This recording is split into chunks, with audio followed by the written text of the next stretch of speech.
to understand some of this, you need to understand that here in Utah, we have the added dynamic of a different type of LGBTQ trans community that involves something special. Another community, another intersexual community called the EXMO or the ex-Mormons. The ex-Mormons are pretty heavily dominated by the LGBTQ community. They seem to have an additional helping of anger and bitterness that really, when you get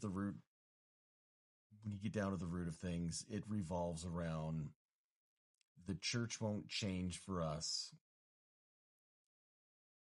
We're going to be even more angry. And there may be some legitimate issues on their part about family members who have been a little too heavy-handed or who just don't back off the issue. That's like, okay, we're gay.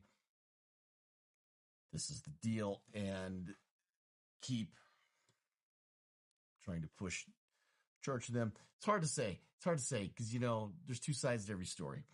That being said, let me just walk you through the weeds here for a minute and just show you kind of what the EXMO community is like. Give you a little bit of understanding. So let's just start here with this post in the EXMO group.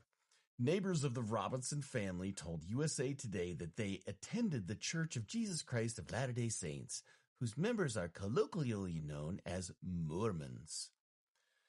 And then let's get to this part right down here. This is important. Mod note. This appears to be evidence that there is a Mormonism connection to the Charlie Kirk assassination. For that reason, your mods will permit one mega thread for everyone to discuss this through the lens of Mormonism. Please do not let this get political. Well, yeah, that didn't happen. And nor was this contained to one thread, and nor will it be. This goes through many, many threads. But they want it to be contained to one thread because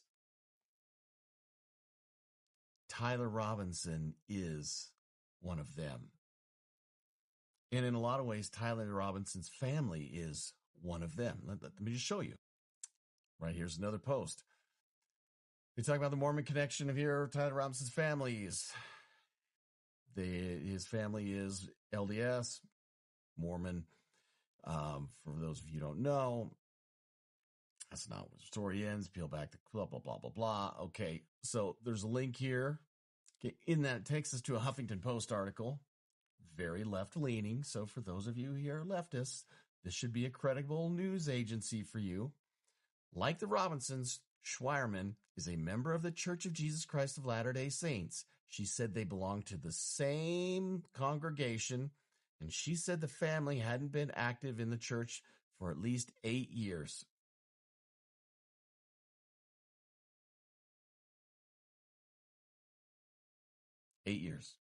And we also know from the interview with other people that the son is very liberal.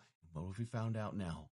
The son is in a relationship with an LGBT, is it a trans woman now? So that's the right way to go. If it's a man transitioning to a woman, that's a trans woman.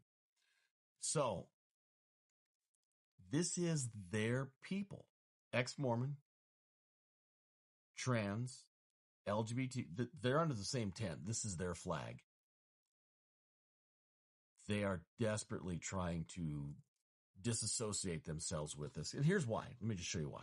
It's comments like this. We don't have enough facts to make any conclusions right now. I was the wacko lefty who left the true believing Mormon family. I didn't like Chuck Kirk. There are certain issues where I do not believe there is any middle ground. Yet I did not try to off anyone, maybe because I wasn't raised in a home with pew-pews. America, sorry, your comment's still here, so I can't, but you can read here what he's saying. They try to paint a picture that growing up in a Mormon family, then Mormons are extremists. Let me just go on to show you. There's more.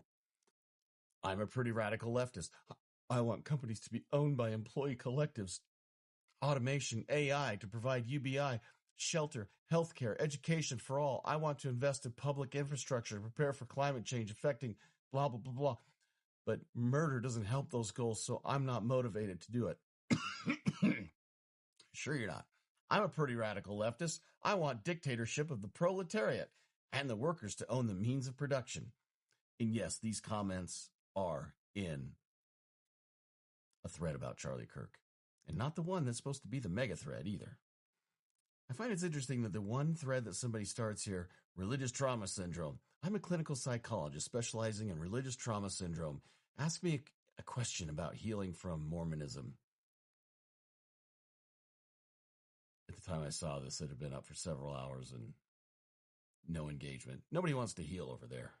But here we are. We're right back to where they want to go with this. This is why they want to disassociate themselves with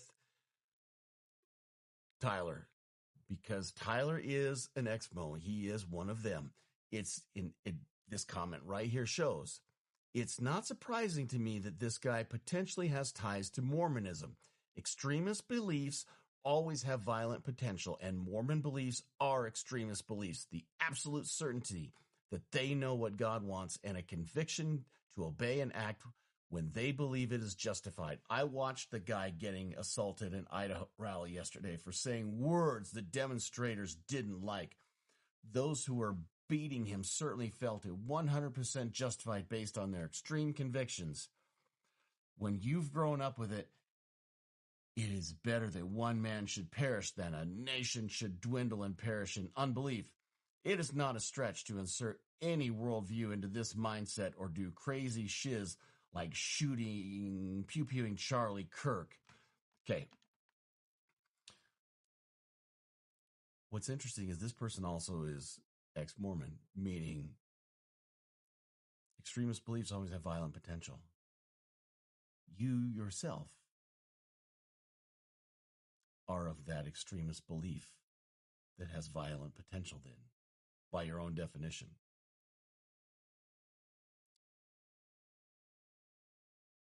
By your own definition.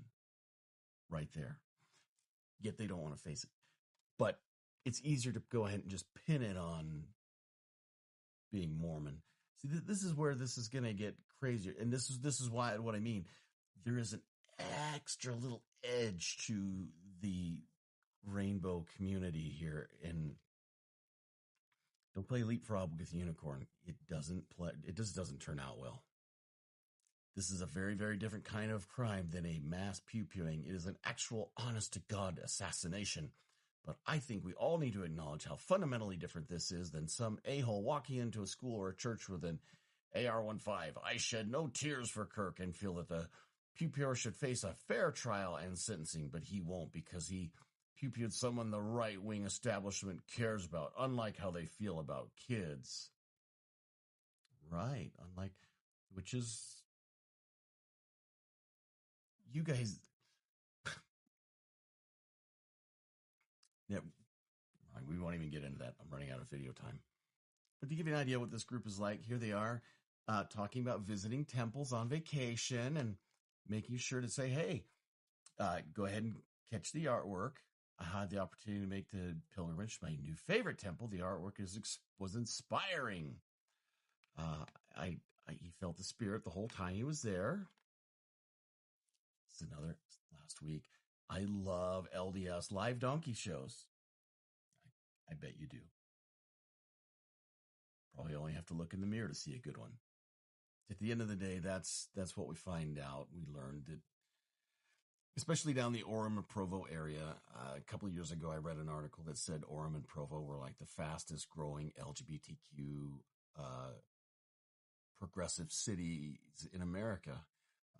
Which is weird because you would think it would be San Francisco, but apparently San Francisco can't get any gayer. And that's kind of the hotbed. And they're angry. They're angry at their parents. They're angry at everyone. They're angry at the church.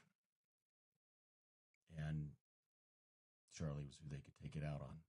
And there's a political thing that happened in Utah just last week that happened here with our voting that could have triggered some of this to happen as well. Maybe I should talk about that, even though this is not really a political channel, but I could talk about that here. Mr. Patriarchy, out.